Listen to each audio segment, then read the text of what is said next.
Welcome to organic classes. आज के class में हम लोग नाइट्रेशन को पढ़ेंगे, नाइट्रेशन को समझेंगे। और नाइट्रेशन को स्टार्ट करने से पहले मैं आपको कुछ पिछले क्लास का रिवाइज करा दूं। तो आप लोगों को ध्यान होगा, हम लोग इलेक्ट्रोफिलिक एरोमेटिक सब्स्टिट्यूशन रिएक्शन को पढ़ रहे थे, जिसमें हम लोगों ने हैलोजिनेशन को पढ़ा। ठीक है, हैलोजिनेशन को पढ़ा और इसके बाद हम लोगों ने फ्रीडल क्राफ्ट अल्काइलेशन और एसाइलेशन को पढ़ा। ठीक है, देन आज हम लोग इस लेक्चर में नाइट्रेशन और सल्फोनेशन को पढ़ेंगे। ठीक है, तो आप लोग अगर पिछले वीडियो लेक्चर को नहीं देखे हैं तो पहले जाइए उस वीडियो लेक्चर को देखिए, देन आप नाइट्रेशन वाले वीडियो लेक्चर को देखिएगा। तो जैसे मैं हर क्लास में थोड़ा रिवाइज करा देता हूँ, इस तरह मैं फिर आज इस क्लास को रिवाइज कराऊंगा। ठीक है, तो रिवीजन का तरीका थोड़ा अलग होगा आप लोगों के लिए। एक सबसे पहले एक क्वेश्चन है, जो लोग मेरी वीडियो को लगातार देख रहे हैं वो अच्छे से सॉल्व कर पाएंगे। ठीक है, तो एक क्वेश्चन है आप लोगों के लिए, आप लोग इसको सॉल्व करेंगे। ठीक है, तो देखिए एक क्वेश्चन है, आप बहुत ही आसान क्वेश्चन है, आई होप कि आप सभी लोग सॉल्व कर पाइएगा। ठीक है, बेंजीन है,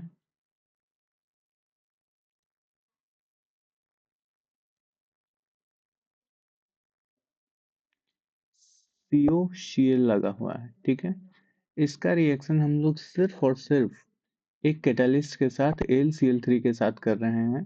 तो प्रोडक्ट क्या बनेगा आप लोगों को बताना है, प्रोडक्ट क्या बनेगा। ठीक है ना, जल्दी से बताइएगा। ठीक है, आई होप कि आप लोग वीडियो पॉज करके इसको सॉल्व किए होंगे। देखिए COCl है यहाँ, सिंपल याद कीजिए कि हमने क्या बताया था आपको।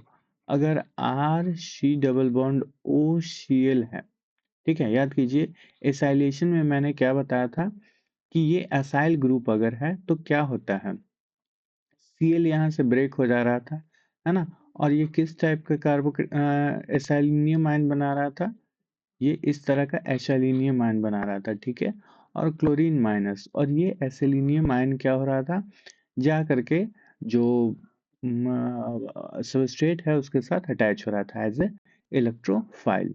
ठीक है ना, क्लियर है। तो यहाँ क्या होगा, यहाँ तो उतना करना नहीं है, सिर्फ LCl3 है। ठीक है ना, तो आप लोग का ये क्या हो जाता है, ये बेंजीन है। ठीक है, इस रिंग में तो कोई चेंजेस नहीं होगा, पहला वाला रिंग में। ठीक है, दूसरा वाला रिंग में क्या होगा, COCl टूटा। ठीक है ना, तो ये क्या बन जाएगा, RCO। तो आज ये पूरे ग्रुप को तो हम लोग R कह रहे हैं। ठीक है, और यहाँ से हम लोग C ले लेते हैं, C डबल बॉन्ड O। ठीक है, इस पे पॉजिटिव चार्ज है, दिक्कत वाली बात नहीं है। ठीक है, आप लोग समझ पा रहे होंगे, ये क्या है, ये पूरा R ग्रुप है। ठीक है ना, ये पूरा क्या है, इसको पूरा हम लोग R कह रहे हैं। अरे भाई यही तो है, सिंपल यही है। ठीक है ना, यही है RCO प्लस। ठीक है, तो बेसिक बेसिक ये सब भी क्वेश्चन पूछे जाते हैं, जहां आपको इशाइलेशन में सिर्फ कैटालिस्ट के साथ रिएक्शन कराने को दिया जा सकता है। ठीक है, तो आप लोग ध्यान रखिएगा, और अच्छे से जिनका भी क्वेश्चन नहीं सॉल्व होता है वो बार बार वीडियो को देखिए और क्वेश्चन को ज़्यादा से ज़्यादा सॉल्व कीजिए। आप ज़्यादा से ज़्यादा क्वेश्चन सॉल्व करेंगे तो आपका उतना बेहतर ऑर्गेनिक केमिस्ट्री हो जाएगा। तो चलिए बिना लेट किए हुए हम लोग नाइट्रेशन की तरफ बढ़ते हैं। तो आज का टॉपिक है नाइट्रेशन, हमारा नाइट्रेशन और सल्फोनेशन को हम लोग समझेंगे। ठीक है, जैसा कि हम लोग पढ़ रहे थे इलेक्ट्रोफिलिक एरोमेटिक सब्स्टिट्यूशन रिएक्शन, तो इलेक्ट्रोफिलिक एरोमेटिक सब्स्टिट्यूशन रिएक्शन में ही हम लोग नाइट्रेशन को एक एग्जांपल के थ्रू समझते हैं। और बहुत छोटा सा एग्जांपल है, देखिए जिस तरह से हम लोग हर बार एरोमेटिक कंपाउंड बेंजीन को एग्जांपल लेकर के सारी चीज़ों को समझा, इसी तरह नाइट्रेशन को भी हम लोग इसी से समझेंगे। देखिए नाइट्रेशन के केस में क्या होगा कि बेंजीन रिंग जो है या एरोमेटिक कंपाउंड जो है ये रिएक्ट करेगा। ठीक है, अब नाइट्रेशन में देखिए कैटालिस्ट क्या यूज हुआ। सबसे पहले अगर हम लोग कैटालिस्ट की बात करें,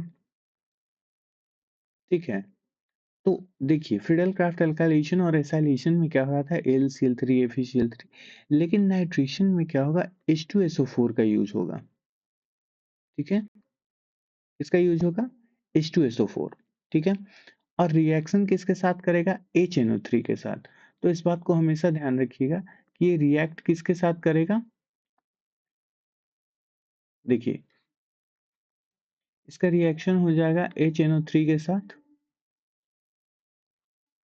ठीक है ना, HNO3 के साथ। ठीक है, किसके प्रेजेंस में, तो इसका कैटालिस्ट कौन होगा,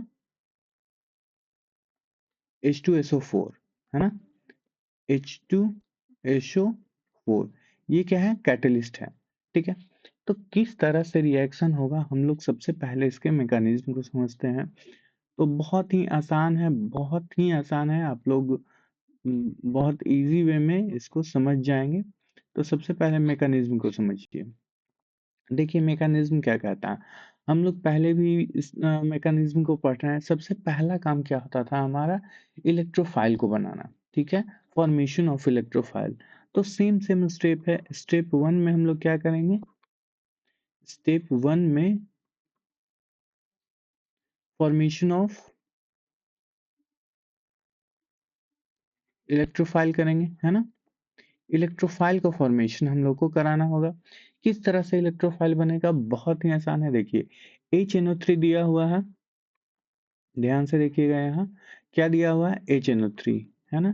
तो HNO3 है, और इसके साथ है H2SO4 as a catalyst. Okay, तो H2SO4 को, H2SO4 जब ब्रेक होगा तो क्या होगा, ठीक है, इसको समझना है। और HNO3 ब्रेक होगा तो क्या होगा, इसको समझना है। आप लोग बहुत अच्छे से अब समझ चुके होंगे, इतनी बार मैंने ब्रेक किया, आप लोग अच्छे से समझ रहे होंगे कि यहाँ H प्लस और HSO4 माइनस में ये टूट जाएगा। ठीक है, लेकिन HNO3 थोड़ा अलग टूटेगा, कैसे, ये OH माइनस और NO3, I am sorry NO2, ठीक है ना, NO2 प्लस में टूट जाएगा। क्लियर है।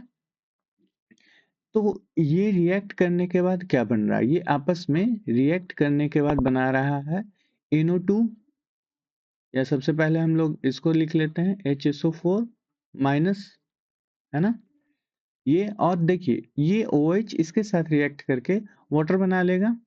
ठीक है, NO2 प्लस और प्लस H2O। अब इसमें आपका स्टेप 1 था क्या, फॉर्मेशन ऑफ इलेक्ट्रोफाइल। तो हम लोग इलेक्ट्रोफाइल को सर्च करेंगे। जब आप लोग सर्च कीजिएगा तो ध्यान से देखिएगा, ये क्या दिया हुआ है, इलेक्ट्रोफाइल। क्यों ये इलेक्ट्रोफाइल है, इसके ऊपर पॉजिटिव चार्ज है, और हम लोग जानते हैं सारे केटाइंस क्या होते हैं, इलेक्ट्रोफाइल्स होते हैं, है ना। तो ये क्या हो गया, इलेक्ट्रोफाइल। पहला स्टेप मेरा इस तरह से कंप्लीट हुआ। अब सेकंड स्टेप क्या कहता है, अटैकिंग ऑफ इलेक्ट्रोफाइल। तो हम लोग सेकंड स्टेप को देखेंगे। सेकंड स्टेप में क्या है, अटैकिंग ऑफ, स्टेप नंबर 2 है हमारा, अटैकिंग ऑफ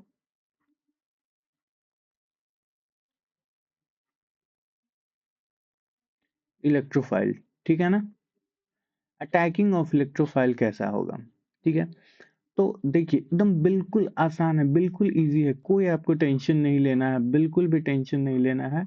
करना क्या है, जो हम लोग पहले करते आ रहे थे, ठीक है ना, सारा सेम प्रोसेस है, सारा का सारा सेम प्रोसेस है।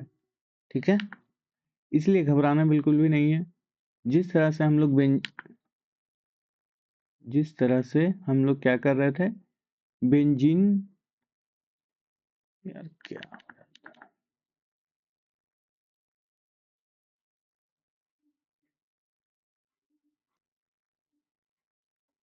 ठीक है, जिस तरह से हम लोग, ये बेंजीन रिंग है, क्या करेगा, इलेक्ट्रोफाइल आकर के यहाँ अटैक करेगा। ठीक है, जैसे ही अटैक करेगा ये डबल बॉन्ड को ब्रेक करेगा, है ना, बाई इलेक्ट्रॉन को ब्रेक करेगा। ठीक है, अब electrophile, I am sorry, electrophile यहाँ अटैक किया, क्या होगा, जब बॉन्ड ब्रेक हो जाएगा तो क्या होगा, ध्यान से समझिएगा।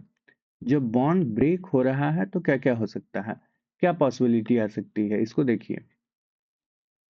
आप लोग अब तो अच्छे से समझ भी गए होंगे, है ना?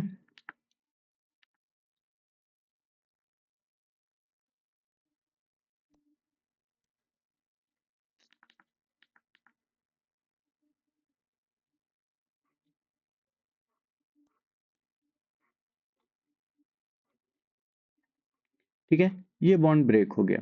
अब ये बॉन्ड ब्रेक होगा तो क्या होगा, इस बात को हम लोगों को ध्यान से समझना है।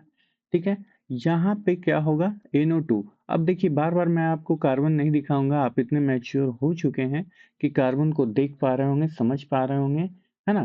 तो आपके अंदर इतनी मैच्योरिटी हो गई होगी, आई होप।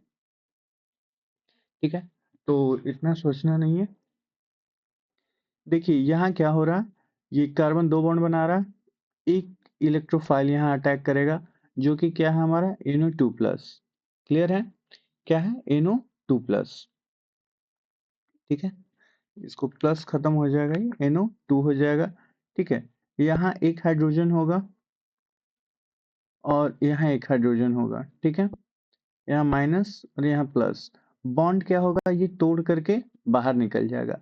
जैसे ही बॉन्ड तोड़ करके बाहर निकलेगा, ये क्या बना देगा, डबल बॉन्ड। ठीक है, बहुत बहुत सिंपल है। ठीक है, यहाँ से क्या निकल रहा है, H+ निकल रहा है, इस बात को ध्यान रखिएगा। अब क्या बन गया यहाँ,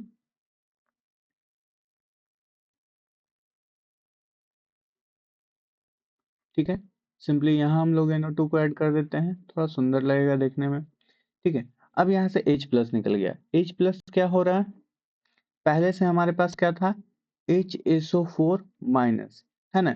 इससे ये H+ जा करके जुट जाएगा। ठीक है, और जुटने के पास के बाद वापस क्या बना देगा, H2SO4। क्लियर है, तो इस तरह से ये हमारा क्या बन जाएगा, फाइनल प्रोडक्ट। क्लियर है, ये हमारा फाइनल प्रोडक्ट बन जाएगा। तो अब आप कहेंगे सर इतना हम लोग किस तरह से मैकेनिज्म को याद रखें एग्जाम में, तो आपको इतना मैकेनिज्म नहीं याद रखना है, ठीक है ना? आपको शॉर्टकट क्या याद रखना है, एक क्वेश्चन के थ्रू मैं समझा रहा हूँ, ठीक है ना? बिल्कुल भी टेंशन नहीं लेना है, बिल्कुल भी टेंशन लेना नहीं है। अगर क्वेश्चन दिया हुआ है, क्या दिया हुआ बाबू, कि इस तरह का एक बेंजीन है, ठीक है, और घबराना नहीं है, जब भी आएगा एरोमेटिक कंपाउंड में ही आएगा। ठीक है, क्योंकि आप लोग जानते ही होंगे कि नॉन एरोमेटिक कंपाउंड में इलेक्ट्रोफिलिक एडिशन रिएक्शन होता है ना? ये बेंजीन है। अगर इसका नाइट्रेशन कराना हो, क्या कराना हो, नाइट्रेशन, तो नाइट्रेशन कराने के लिए सबसे पहले हम लोग क्या करेंगे कि देखेंगे कि किसके साथ रिएक्शन हो रहा है और क्या कैटालिस्ट है। नाइट्रेशन कराने के लिए आप लोग को हमेशा HNO3 ही दिया रहेगा। ठीक है, तो सबसे पहला काम क्या है कि हम लोग को ये फाइंड करना है या ये याद रखना दिमाग में कि नाइट्रेशन का मतलब HNO3। ठीक है, नाइट्रेशन का मतलब HNO3। क्लियर है? अच्छा, इसमें कैटालिस्ट क्या होगा, H2SO4। H2SO4, ठीक है, कैटलिस्ट क्या होगा, H2SO4। अब देखिए, इसको ध्यान से देखिए, HNO3 को आपको दिमाग में कैलकुलेट करना है कि HNO3 से क्या बन सकता है हमारा इलेक्ट्रोफाइल। ठीक है, तो आपको इस बात को थोड़ा सा अभी याद रखना होगा। अगर आप लोग उतने कंसेप्ट को समझेंगे तो अप्लाई करने समय हो सकता है थोड़ा टाइम लगे, और थोड़ा एक टाइप का रटा हुआ रहेगा तो जल्दी अप्लाई हो जाएगा। ठीक है, तो यहाँ आप सीधे याद रखिएगा NO2। ठीक है, और जो भी आपका सबस्ट्रेट रहे, ये जो भी सबस्ट्रेट रहे, ठीक है, इस सबस्ट्रेट में आपको क्या करना है, NO2 को ऐड करा देना है, सब्स्टिट्यूट करा देना है। ठीक है, ये हो गया नाइट्रेशन रिएक्शन।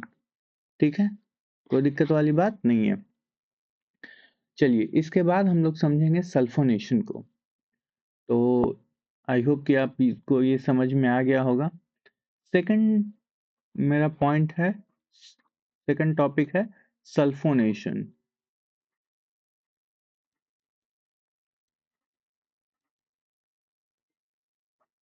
जिस तरह से हम लोगों ने अभी नाइट्रेशन को पढ़ा, इसी तरह सेम सेम है हमारा सल्फोनेशन। लेकिन यहाँ देखिए सल्फोनेशन नाइट्रेशन में क्या हो रहा था, HNO3 के साथ रिएक्शन हो रहा था, लेकिन सल्फोनेशन में क्या होगा, H2SO4 के साथ रिएक्शन होगा। ठीक है, कैटलिस्ट यहाँ क्या होगा, H2SO4 ही होगा। ठीक है, तो H2SO4 ही कैटालिस्ट होगा। ठीक है, लेकिन इसका रिएक्शन भी किसके साथ होगा, H2SO4 के ही साथ होगा। समझिए।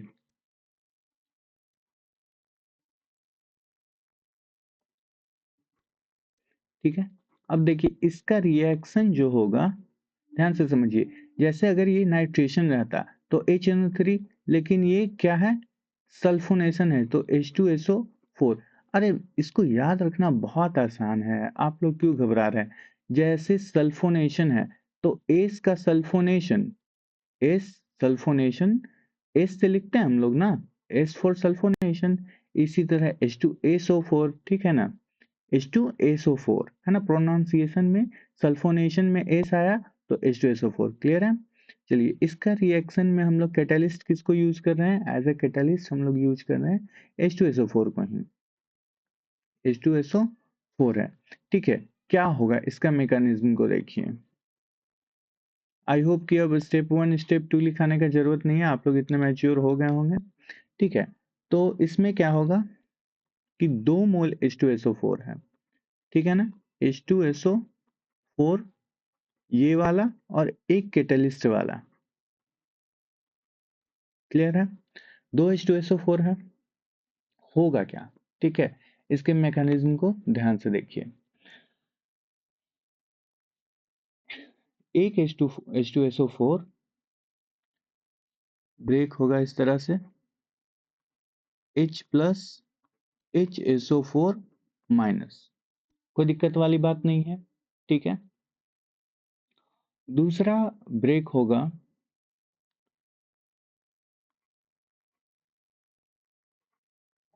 OH माइनस और SO3 प्लस। ठीक है, SO3 प्लस, ठीक है, यह सिर्फ SO3 ही इसको लिखिए, कोई दिक्कत वाली बात नहीं है, SO3। ठीक है, SO3। Clear, okay.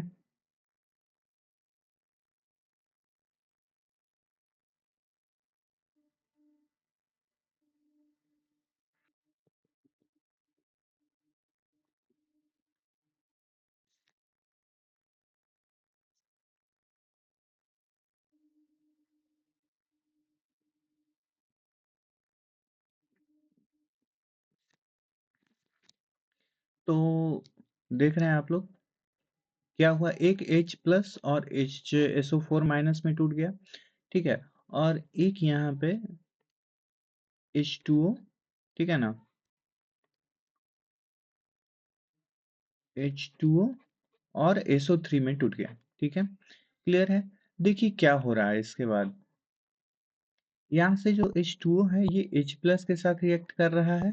ठीक है, और SO3 इंडिपेंडेंट हो गया है। ठीक है, तो क्या क्या बन रहा है, HSO4 माइनस, ठीक है, plus SO3 plus H3O positive. ठीक है, अब देखिए सबसे पहला स्टेप मेरा क्या कहता है, इलेक्ट्रोफाइल को बनाना। ठीक है ना, अब इसमें कंफ्यूजन होगा, आपको लगेगा ऐसा कि ये तो इलेक्ट्रोफाइल है ना, लेकिन ये इलेक्ट्रोफाइल नहीं है। इलेक्ट्रोफाइल मेरा ये है, और इसको हम लोग कहते हैं न्यूट्रल इलेक्ट्रोफाइल।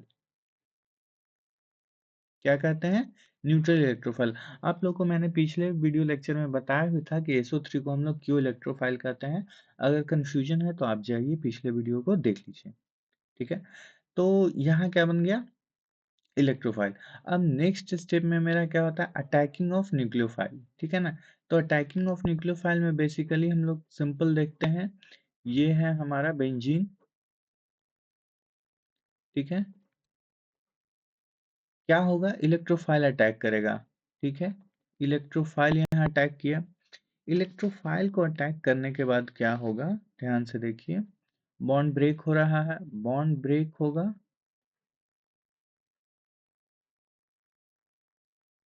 ठीक है, ये वाला बॉन्ड क्या हुआ है, ब्रेक हो गया। ठीक है, यहाँ पे प्लस चार्ज, यहाँ माइनस। ठीक है, यहाँ SO3 आ गया। ठीक है, एक हाइड्रोजन लगा हुआ है और यहाँ भी एक बाहर की ओर हाइड्रोजन लगा देते हैं। ठीक है, नहीं भी लगाएंगे तो आप अंडरस्टैंड है आपका, समझ रहे होंगे आप। ठीक है,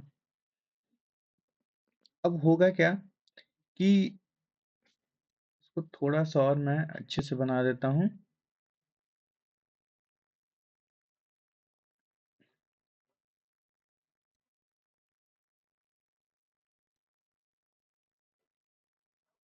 देखिए SO3 जो है, यहाँ जो SO3 लगा हुआ है, O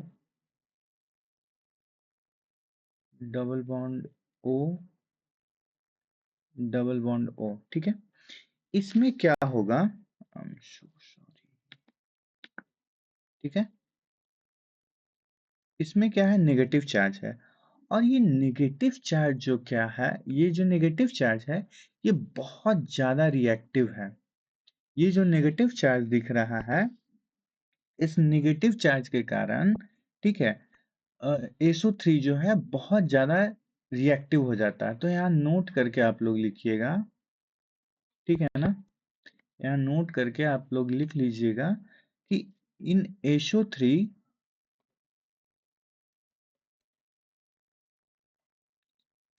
इस जो सल्फर है इज रिएक्टिव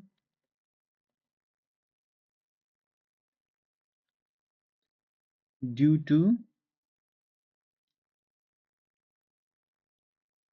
या यहाँ लिख लीजिएगा बिकॉज इलेक्ट्रोनेगेटिविटी या electronegative oxygen has negative charge. ठीक है ना,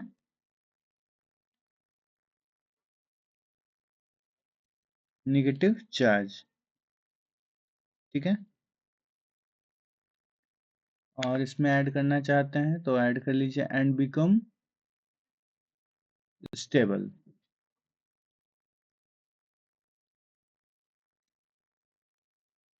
ठीक है, अब देखिए एक्चुअली में ये क्या है, बहुत ज्यादा रिएक्टिव है।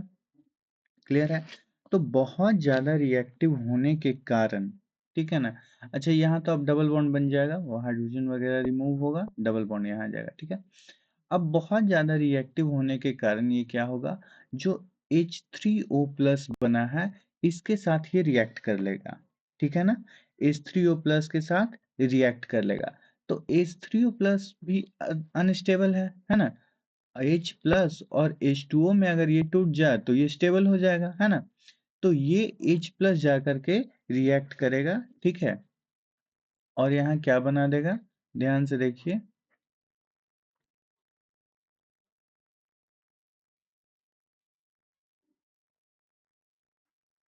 ठीक है, यहाँ ये हाइड्रोजन आकर के लग जाएगा और HSO3 बन जाएगा, है ना, प्लस H2O। तो फाइनल प्रोडक्ट हमारा क्या हो जाएगा, ये हो जाएगा। ठीक है, क्लियर है, तो HSO3 हो जाएगा। कोई दिक्कत वाली बात नहीं है यहाँ तक। तो आप लोगों ने समझा है इसके मैकेनिज्म को। चलिए, अगर जल्दीबाजी में एग्जाम में बनाना हो तो हम लोग कैसे बनाएंगे।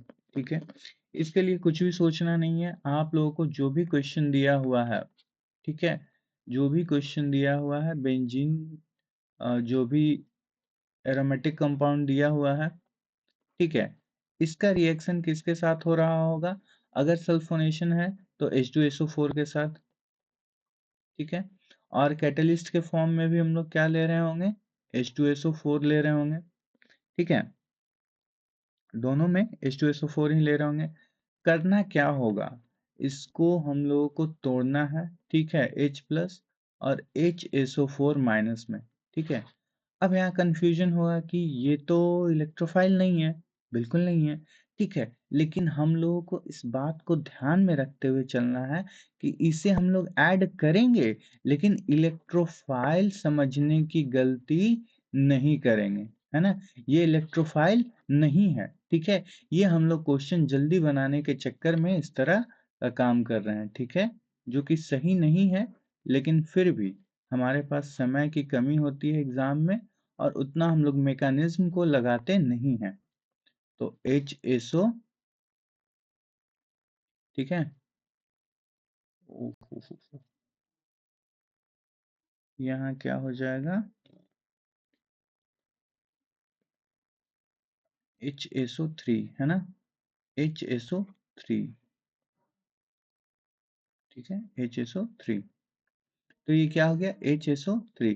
देखिए ये एक्चुअली में कोई कंसेप्ट वंसेप्ट नहीं है, ठीक है ना? ये कोई कंसेप्ट नहीं है ये, ठीक है? ये जल्दी याद रखने का एक तरीका है कि सल्फोनेशन है तो H2SO4 होगा, और H2SO4 में हम लोग डायरेक्ट याद रखते हैं कि HSO3 को हम लोग सब्स्टिट्यूट करा देंगे, ठीक है? तो आई होप कि सल्फोनेशन आप लोगों का क्लियर हो गया होगा, ठीक है? इसके बाद एक और टॉपिक है रिएक्शन विथ एसिड एनहाइड्राइड, ठीक है? तो आप लोग हेडिंग दीजिएगा, रिएक्शन मतलब एरोमेटिक कंपाउंड का reaction with acid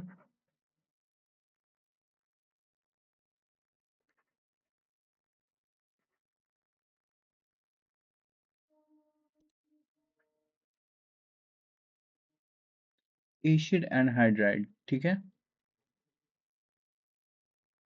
reaction with acid anhydride. देखिए एसिड एनहाइड्राइड क्या है, सबसे पहले तो ये हम लोग समझेंगे। सिंपल से हम लोग एरोमेटिक कंपाउंड के अंदर देखेंगे इस रिएक्शन को, ठीक है? देखिए एसिड एनहाइड्राइड क्या है इसको समझिए।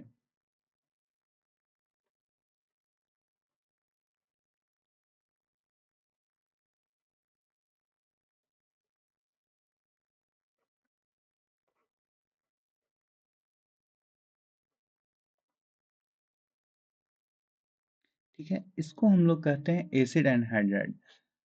अगर एसिड एनहाइड्राइड का भी रिएक्शन होगा तो हमेशा ध्यान में रखिए कि कैटालिस्ट AlCl3 ही होता है, ठीक है? ये क्या है? कैटालिस्ट है, ठीक है? कैटालिस्ट है। अब इसमें होगा क्या, एसिड एनहाइड्राइड में क्या है कि ये जो दो पार्ट आप लोग को दिख रहा है ये यहाँ से ब्रेक हो जाएगा, ठीक है? क्या होगा? बॉन्ड ब्रेक होगा, और बॉन्ड ब्रेक होने के बाद आप लोग ध्यान से देखिए कि ये क्या बन रहा है, C double bond O CH3, ठीक है? और यहाँ क्या आ जाएगा? प्लस चार्ज आ जाएगा, जो कि एक इलेक्ट्रोफाइल की तरह काम करेगा, और यही जाकर के क्या करेगा? बेंजीन रिंग पे अटैक करेगा, और हाइड्रोजन को सब्स्टिट्यूट करते हुए खुद क्या होगा? बेंजीन रिंग से अटैच हो जाएगा। कोई दिक्कत वाली बात नहीं है यहाँ, ठीक है? तो क्या हो जाएगा? कार्बन, ये कार्बन, ध्यान से हमेशा इस बात का ध्यान देके समझिएगा, ध्यान से समझिएगा कि जिस पे पॉजिटिव चार्ज है वो वाला कार्बन जा करके इससे अटैच होगा, ठीक है ना? ऐसा नहीं आप लोग करेंगे कि ये CH3 को अटैच कर देंगे, ठीक है? बिल्कुल भी नहीं गलती करना, ये नहीं अटैच होगा, ये अटैच होगा, ठीक है? तो COCH3, ठीक है? तो इस तरह से कोई भी क्वेश्चन आए, अगर एसिड एनहाइड्राइड का आ रहा है या कोई भी आ रहा है, तो हम लोग सॉल्व कर लेंगे। इसके मैकेनिज्म को मैं आपको नहीं बता रहा हूँ, क्योंकि मैकेनिज्म आप जानेंगे थोड़ा सा लेंदी हो जाएगा, टाइम कंज्यूमिंग होगा, ठीक है? आपको जो भी क्वेश्चन आता है आप इस तरह से डायरेक्ट भी बना सकते हैं, ठीक है? हाँ, कुछ क्वेश्चन ऐसे होंगे जो गलत हो जाएंगे, जिसके लिए आपको मैकेनिज्म जानना ही जानना है, लेकिन मोस्टली क्वेश्चन सॉल्व हो जाते हैं, ठीक है? तो मैकेनिज्म के लिए तो आपको लॉन्ग लेक्चर का ज़रूरत होगा, और समय की कमी है तो मैं आपको बस शॉर्टकट बता रहा हूँ, ठीक है? तो यहाँ तक आप लोगों का क्लियर होगा, और आई होप कि नाइट्रेशन और सल्फोनेशन आप लोगों को समझ में आया होगा। तो आज का वीडियो यहीं तक रहेगा। नेक्स्ट क्लास में हम लोग एडिशन रिएक्शन को पढ़ेंगे, जो कि बहुत इंपॉर्टेंट होने वाला है। आप लोग नेक्स्ट क्लास को ज़रूर अच्छे से देखिएगा। ओके।